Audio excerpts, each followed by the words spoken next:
नमस्कार दोस्तों, यदि आप नॉन रेजिडेंट को पेमेंट कर रहे हैं और अमाउंट 5 लाख रुपए से ज़्यादा है तो आपको चार्टर्ड अकाउंटेंसी सर्टिफिकेट लेना होता है फॉर्म 15 CB में और इनकम टैक्स पोर्टल पे फॉर्म 15 CA फाइल करना होता है। इस न्यूज़ में हम डिस्कस करेंगे कि आप फॉर्म 15 CB को कैसे साइन करेंगे और CA के द्वारा फॉर्म 15 CB कैसे फाइल किया जाएगा नए इनकम टैक्स के पोर्टल पे। रेगुलर GST और टैक्स अपडेट के लिए इस चैनल को सब्सक्राइब करें। फ्रेंड्स, आप TDS, इनकम टैक्स, GST और अकाउंटिंग सॉफ्टवेयर ऑडिट ट्रेल के साथ कॉम्प्लायंस आसानी से कर सकते हैं। इन सॉफ्टवेयर के डेमो देखने के लिए आप हमें मोबाइल नंबर के साथ ईमेल कर दीजिए taxil@gmail.com पर। सबसे पहले हम फॉर्म 15 CB से रिलेटेड FAQ डिस्कस कर लेते हैं, उसके बाद हम फाइलिंग प्रोसेस डिस्कस करेंगे। फॉर्म 15 CB क्या होता है? फॉर्म 15 CB चार्टर्ड अकाउंटेंट के द्वारा इशू किया जाता है जहां पे कि एग्रीगेट पेमेंट 5 लाख रुपए से ज़्यादा हो रही है फाइनेंशियल ईयर में नॉन रेजिडेंट को, जो कि कंपनी नहीं है या फिर फॉर कंपनी। इस केस में आप असेसिंग ऑफिसर से भी सर्टिफिकेट ले सकते हैं कि TDS ना काटा जाए या कम रेट से TDS काटा जाए।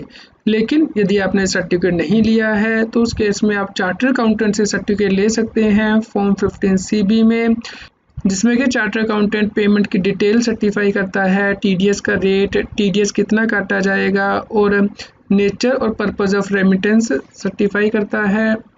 फॉर्म 15 CB कौन यूज़ कर सकता है? फॉर्म 15 CB चार्टर्ड अकाउंटेंट के द्वारा सबमिट किया जाता है जो कि इनकम टैक्स के पोर्टल पे रजिस्टर्ड होता है, लेकिन ये फॉर्म फाइल करने से पहले टैक्स पेयर को फॉर्म 15 CA के द्वारा फॉर्म 15 CB असाइन करना होगा चार्टर्ड अकाउंटेंट को। फॉर्म 15 CB को सर्टिफिकेशन का क्या पर्पज़ है? फॉर्म 15 CB के द्वारा CA ये एग्ज़ामिन करता है कि क्या जो रेमिटेंस की जा रही है NRI को वो क्या इनकम टैक्स और डबल टैक्सेशन अवॉइडेंस एग्रीमेंट के अकॉर्डिंग चार्जेबल है इनकम टैक्स में, और इसके ऊपर TDS के रेट क्या होंगे। फॉर्म नंबर 15 CA फाइल करने से पहले क्या 15 CB फाइल करना ज़रूरी है? जी हाँ फ्रेंड्स, यदि पेमेंट NRI को की जा रही है जहाँ पे कि अमाउंट 5 लाख रुपए से ज़्यादा है तो उस केस में पहले फॉर्म नंबर 15 CB के अंतर्गत चार्टर्ड अकाउंटेंट से सर्टिफिकेट लिया जाएगा, जिसके बाद के एक्नॉलेजमेंट नंबर जो है वो फॉर्म नंबर 15 CA में एंटर करना होता है। जब आप पार्ट C की डिटेल फिल करते हैं फॉर्म 15 CA में, 15 CB को ऑनलाइन ही प्रिपेयर किया जा सकता है। जी नहीं, आप फॉर्म नंबर 15 CB को ऑनलाइन भी प्रिपेयर करके सबमिट कर सकते हैं या फिर ऑफलाइन मोड में प्रिपेयर करके सबमिट कर सकते हैं। इसके लिए इनकम टैक्स की वेबसाइट पे स्टैट्यूटरी फॉर्म के अंतर्गत ऑफलाइन यूटिलिटी उपलब्ध कराई जाएगी ताकि चार्टर्ड अकाउंटेंट ऑफलाइन मोड से इसे प्रिपेयर कर सके और बाद में ऑनलाइन सबमिट कर सके। फॉर्म 15 CB को कैसे वेरीफाई करना है और क्या इसे सबमिट करने के लिए कोई टाइम लिमिट है? इस फॉर्म को डिजिटल सिग्नेचर सर्टिफिकेट के द्वारा CA के द्वारा वेरीफाई किया जाएगा। इसके लिए चार्टर्ड अकाउंटेंट का digital signature certificate filing portal पे रजिस्टर्ड होना चाहिए। फॉर्म 15 CB फाइल करने के लिए कोई टाइम लिमिट नहीं है, लेकिन NRI को पेमेंट करने से पहले ये फॉर्म सबमिट करना है यदि अमाउंट 5 लाख रुपए से ज़्यादा है। फ्रेंड्स, इससे पहले कि chartered accountant form number 15 CB file कर पाए, टैक्स पेयर को फॉर्म नंबर 15 CA के द्वारा ये असाइन करना होगा चार्टर्ड अकाउंटेंट को। इसके लिए टैक्स पेयर को सबसे पहले incometax.gov.in वेबसाइट पे जाना है और लॉगिन करना है। उसके बाद फाइल के टैब में जाना है, इनकम टैक्स फॉर्म में जाना है, फाइल इनकम टैक्स फॉर्म पे क्लिक करना है। उसके बाद यदि आपका फॉर्म 15 CA इन प्रोग्रेस है तो आप यहाँ पे उसे रिज्यूम कर सकते हैं, अदरवाइज़ आप नीचे जाएंगे और यहाँ पे 2 टैब दी होंगी, person having business professional incomes and other source of income not relevant. आपको सेकंड टैब पे क्लिक करना है और यहाँ पे नीचे स्क्रॉल पे जाना है और यहाँ पे deduction of tax at source form 15 CA दिया गया है, फाइल नाउ पे क्लिक करना है। उसके बाद आपके सामने विंडो ओपन हो जाएगी। यहाँ पे आप सबमिशन मोड ऑनलाइन सेलेक्ट कर सकते हैं और यहाँ फाइलिंग टाइप यदि ओरिजिनल है तो यहाँ पे सिलेक्ट कर लीजिए। उसके बाद यहाँ से फाइनेंशियल ईयर सेलेक्ट कीजिए जिसके लिए कि आप form number 15 CA CB file करना चाहते हैं, यानी कि जो आप रेमिटेंस कर रहे हैं नॉन रेजिडेंट को, और कंटिन्यू बटन पे प्रेस कीजिए। उसके बाद आप यहाँ पे जनरल इंस्ट्रक्शन देख सकते हैं, thing you should know before filing. इसके ऊपर मैंने कंप्लीट वीडियो बनाई हुई है कि फॉर्म 15 CA कैसे फाइल करना है, आप उसे रेफ़र कर सकते हैं इसी चैनल CA सतबीर सिंह पे। यहाँ पे आपकी राइट हैंड साइड में टॉप में इसका लिंक भी दिया गया है कार्ड्स में, आप उसे रेफ़र कर सकते हैं। तो यहाँ लेट्स गेट स्टार्ट पे प्रेस करना है। उसके बाद आपके सामने ये ऑप्शंस आ जाएंगी फॉर्म नंबर 15 CA की, और यहाँ पे आपको सबसे नीचे वाली ऑप्शन पे जाना है क्योंकि आपको फॉर्म नंबर 15 CB फाइल करवाना है। यदि रेमिटेंस 5 लाख रुपए से ज़्यादा है तो आपको चार्टर्ड अकाउंटेंट से सर्टिफिकेट लेना है कि जो इनकम है वो इनकम टैक्स में चार्जेबल है, तो TDS का रेट और TDS का अमाउंट कितना हो, इसलिए आप यहाँ पार्ट C पे क्लिक कीजिए। और इसके बाद आप नीचे जैसे ही प्रोसीड बटन पे क्लिक करेंगे तो उसके बाद आपको मैसेज दिखाई देगा कि फॉर्म नंबर 15 CA का पार्ट C सबमिट करने से पहले आपको फॉर्म नंबर 15 CB सबमिट करना है। इसके लिए आपको CA को ये फॉर्म असाइन करना होगा यूजिंग माई CA फंक्शनलिटी। तो यहाँ पे प्रोसीड बटन पे प्रेस करना है।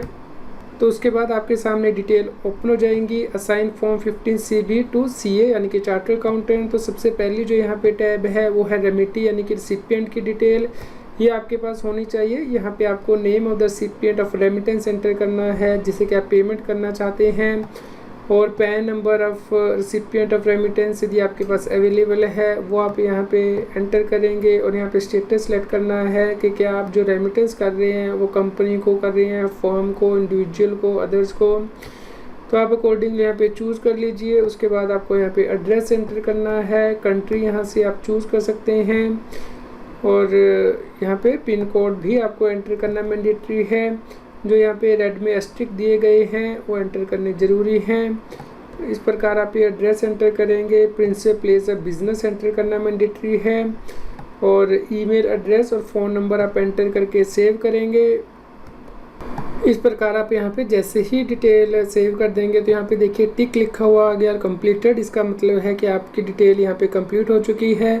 तो अब आपको सेकेंड टाइम में जाना है यानी कि remittance and fund transfer detail, यहाँ पे आप एंटर करेंगे। Country to which remittance in made, यहाँ पे आप कंट्री सेलेक्ट कर सकते हैं जिससे कि आप रेमिटेंस कर रहे हैं, और किस करेंसी में आप ये रेमिटेंस कर रहे हैं वो आप यहाँ पे चूज़ कर सकते हैं। और amount payable in foreign currency आप यहाँ पे चूज़ कर लीजिए कि कितने अमाउंट आपको पे करना है फॉरेन करेंसी में, और इंडियन रुपीज़ में इसकी वैल्यू कितनी बनती है वो यहाँ एंटर कर लीजिए। उसके बाद आप IFSC कोड यहाँ पे देंगे उस बैंक का जिससे कि आप पेमेंट करेंगे, और नेम ऑफ द बैंक यहाँ पे एंटर करेंगे, branch of the bank, BSR code of the bank branch, और ऑथराइज्ड डीलर कौन है यहाँ से आप लिस्ट दी गई है जहाँ पे कि आप चूज़ कर सकते हैं। Branch address of authorised dealer वो आप यहाँ से चूज़ कर लेंगे, और यहाँ पर पोस्ट डेट ऑफ रेमिटेंस के किस दिन आप रेमिटेंस करेंगे वो यहाँ पे एंटर करनी है। नेचर ऑफ रेमिटेंस आप यहाँ पे चूज़ कर सकते हैं, लिस्ट दी गई है।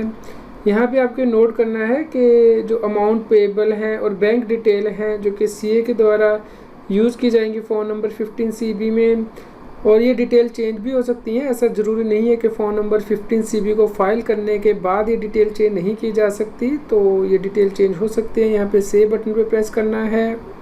तो फ्रेंड्स यहाँ पे देखिए 2 टैब जो वो कंप्लीट हो चुकी हैं। यहाँ पे उसके बाद आपको चार्टर्ड अकाउंटेंट को साइन करना है, लेकिन यहाँ पे चार्टर्ड अकाउंटेंट को साइन करने से पहले आपको पहले CA को ऐड करना होगा। यहाँ पे सबसे ऊपर ऑथराइज पार्टनर दिया गया है, यहाँ पे माई चार्टर्ड अकाउंटेंट की टैब पे आप क्लिक करेंगे और CA को जो है वो ऐड करेंगे। CA जब अप्रूवल दे देगा उसके बाद ही आप उसे असाइन कर पाएंगे। तो यहाँ पे क्लिक करना है, तो यहाँ माई चार्टर्ड अकाउंटेंट की टैब ओपन हो जाएगी। यहाँ पे देखिए आपकी राइट हैंड साइड में ऐड CA का बटन दिया गया है, इसे क्लिक करके आप CA ऐड कर सकते हैं। यदि आपने ऑलरेडी ऐड कर दिए हैं तो CA यहाँ पे आपको दिखाई देंगे एक्टिव टैब के अंतर्गत, और यदि आप उन्हें डीएक्टिवेट कर देते हैं तो इनएक्टिव टैब के अंतर्गत वो आपको दिखाई देंगे। तो यहाँ पे असाइन फॉर्म का ऑप्शन भी दिया गया है, यहाँ पे आप वैलिडिटी एक्सटेंड भी कर सकते हैं और डीएक्टिवेट भी कर सकते हैं किसी भी CA को। तो यहाँ पे आप ऐड CA बटन पे प्रेस करके CA ऐड करेंगे। तो सबसे ऊपर आपको ये मैसेज आएगा कि add chartered accountant for this pan number. यहाँ पे आपको चार्टर्ड अकाउंटेंट का मेंबरशिप नंबर एंटर करना है जिसे कि आप ऐड करना चाहते हैं। उसके बाद जो नेम है चार्टर्ड अकाउंटेंट का वो ऑटोमेटिकली फेच कर लिया जाएगा डेटाबेस से। तो आप वैलिडिटी यहाँ पे चूज़ कर सकते हैं कि किस से किस डेट तक ये CA आप ऐड करना चाहते हैं, ये वैलिड रहेगा। तो आप जैसे ही यहाँ पे एंटर करेंगे मेंबरशिप नंबर, जैसे ही आप यहाँ पे मेंबरशिप नंबर एंटर करेंगे तो अब आपको यहाँ पे पता लग जाएगा कि चार्टर्ड अकाउंटेंट किस दिन से इनरोल है institute of chartered accountant of India के पास, यानी कि किस दिन से वो सीए बना है, उसने कितने फॉर्म अभी तक फाइल किए हैं, 1920 में कितने फॉर्म वेरीफाई किए गए हैं। तो यहाँ पे आप वैलिडिटी चूज़ कर सकते हैं कि किस दिन तक ये जो ऐड आपने किया है सीए वो वैलिड रहेगा। तो उसके बाद आप नीचे जाके ऐड बटन पे प्रेस कर सकते हैं, जिससे कि सीए को मैसेज चला जाएगा और सीए को इनकम टैक्स की वेबसाइट पे लॉगिन करना होगा एज ऑथराइज्ड रिप्रेजेंटेटिव, और उसके बाद आपकी रिक्वेस्ट को अप्रूव करेगा, जिसके बाद के वो सीए ऐड हुआ माना जाएगा आपके पास इस प्रोफाइल में। उसके बाद आपको यहाँ पे मैसेज दिखाई देगा कि आपकी जो रिक्वेस्ट है सीए को ऐड करने की वो सक्सेसफुली सबमिट कर दी गई है, ये भी सीए को एक्सेप्ट करनी है इसलिए पेंडिंग है, ट्रांजैक्शन आईडी भी आएगा। उसके बाद चार्टर्ड अकाउंटेंट को इनकम टैक्स की वेबसाइट पे as a tax professional login करना है और उसके बाद पेंडिंग एक्शन में जाना है, वर्क लिस्ट में जाना है, जहाँ पे कि फॉर योर एक्शन के अंतर्गत उसे ये रिक्वेस्ट दिखाई देगी कि किस टैक्स पेयर ने उसे ऐड किया है, जिससे कि उसे एक्सेप्ट करना होगा। और एक्सेप्ट करने के बाद फॉर योर इन्फॉर्मेशन के अंतर्गत वो देख सकता है कि किन क्लाइंट की रिक्वेस्ट उसने एक्सेप्ट कर ली है। इस प्रकार यहाँ पे क्लाइंट की रिक्वेस्ट चार्टर्ड अकाउंटेंट को दिखाई देगी, जिससे कि उसे एक्सेप्ट करना है या फिर वो रिजेक्ट भी कर सकता है। यदि चार्टर्ड अकाउंटेंट के द्वारा एक्सेप्ट कर ली गई है रिक्वेस्ट तो फिर से टैक्स पेयर को लॉगिन करना है इनकम टैक्स की वेबसाइट पे, यहाँ ऑथराइज पार्टनर में माई चार्टर्ड अकाउंटेंट पे जाएगा और एक्टिव टैब पे क्लिक करेगा। यहाँ पे टैक्स पेयर देख सकता है कि क्या रिक्वेस्ट को एक्सेप्ट कर लिया गया है, यहाँ पे जो टिक आएगा लिखा हुआ कि रिक्वेस्ट एक्सेप्ट हो गई है। यदि रिक्वेस्ट एक्सेप्ट नहीं हुई है तो इस केस में यहाँ पे आएगा पेंडिंग फॉर एक्सेप्टेंस, यानी कि अभी तक रिक्वेस्ट को एक्सेप्ट नहीं किया है चार्टर्ड अकाउंटेंट ने। तो यदि चार्टर्ड अकाउंटेंट के द्वारा रिक्वेस्ट एक्सेप्ट कर ली गई है तो उसके बाद आप अपने फ़ोन नंबर 15 सीए में सीए को असाइन कर सकते हैं। इसके लिए आप ई फाइल टैब में जाइए, इनकम टैक्स फॉर्म पे जाइए, फाइल इनकम टैक्स फॉर्म पे क्लिक कीजिए। जिसके बाद के यदि आपने ऑलरेडी फॉर्म 15 सीए स्टार्ट कर दिया था तो यहाँ पे रिज्यूम बटन पे प्रेस कर सकते हैं।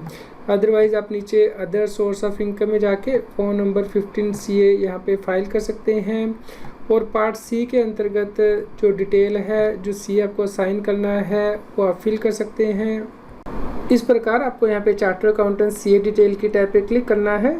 यहाँ पे अब आपको मेंबरशिप नंबर एंटर करना है चार्टर्ड अकाउंटेंट का और उसका नाम यहाँ पे ऑटोमेटिकली आ जाएगा। तो जिस भी सीए ने आपकी रिक्वेस्ट एक्सेप्ट की है उनके ही आप मेंबरशिप नंबर यहाँ पे एंटर कर सकते हैं। उसके बाद आप सेव कर लीजिए। तो उसके बाद है लास्ट अटैचमेंट, आप यहाँ पे क्लिक करके जो डॉक्यूमेंट है वो अटैच कर सकते हैं। आपके डॉक्यूमेंट 5 MB से ज़्यादा नहीं होनी चाहिए और सभी अटैचमेंट 50 MB से ज़्यादा नहीं हो सकती हैं। आप PDF या जिप फाइल में अटैच कर सकते हैं। यदि जिप में अटैच करते हैं तो उसमें सिर्फ PDF ही होने चाहिए। तो यहाँ पे आप डॉक्यूमेंट अटैच करके सेव कर लीजिए। उसके बाद सबसे लास्ट में यहाँ पे असाइन टू सीए का बटन है, आपको ये फॉर्म सीए को असाइन कर देना है ताकि CA phone number 15 CB file कर सके। फ़ोन नंबर 15 CB फाइल करने के लिए चार्टर्ड अकाउंटेंट को incometax.gov.in वेबसाइट पर लॉगिन करना है एज ए टैक्स प्रोफेशनल। तो आप यहाँ पे देख सकते हैं अपने राइट हैंड साइड में टॉप में टैक्स प्रोफेशनल लिखा होगा CAs। उसके बाद वो पेंडिंग एक्शन की टैब में जाएगा, वर्क लिस्ट पे क्लिक करेगा। उसके बाद चार्टर्ड अकाउंटेंट जैसे ही फॉर्म नंबर 15 CB को एक्सेप्ट कर लेगा फाइल करने के लिए, तो यहाँ पे फाइल फॉर्म का बटन दिया होगा जिसे कि उसे क्लिक करना है। यहाँ पे देखिए लिखा हुआ है पेंडिंग फॉर फाइलिंग, तो फाइल करना है। उसके बाद ये स्क्रीन ओपन हो जाएगी जहाँ पे कि चार्टर्ड अकाउंटेंट को सिलेक्ट करना है कि क्या वो ऑनलाइन सबमिट करेगा या ऑफलाइन। तो आप ऑनलाइन करके कंटिन्यू बटन पे प्रेस करेंगे। उसके बाद चार्टर्ड अकाउंटेंट को इस फॉर्म को प्रीव्यू करके वेरीफाई करना है डिजिटल सिग्नेचर सर्टिफिकेट के साथ। DSC कैसे रजिस्टर करना है इसके ऊपर आप मेरी सेपरेट वीडियो को रेफ़र कर सकते हैं इसी चैनल CA सतबीर सिंह पे, जिसका लिंक है यहाँ पे राइट हैंड साइड में टॉप कॉर्नर में भी दिया गया है। इस प्रकार आप आसानी से फॉर्म 15 CB को फाइल कर पाएंगे। अभी इनकम टैक्स की वेबसाइट ठीक से नहीं चल रही है, इसलिए 15 CB फाइल करने की डेट 30 जून तक एक्सटेंड की गई है। उम्मीद करते हैं आपके लिए यह न्यूज़ यूज़फुल रही होगी। कृपया लाइक कीजिए और अधिक से अधिक शेयर कीजिए ताकि सभी लोगों तक ये जानकारी पहुंच पाए और वो इनकम टैक्स की कंप्लायंस कर पाएँ। आप हमें Telegram app CA Satbir Singh टैक्सील पर ज्वाइन कर सकते हैं ताकि आप GST और इनकम टैक्स के रेगुलर अपडेट अपने मोबाइल पर ही प्राप्त कर सकें।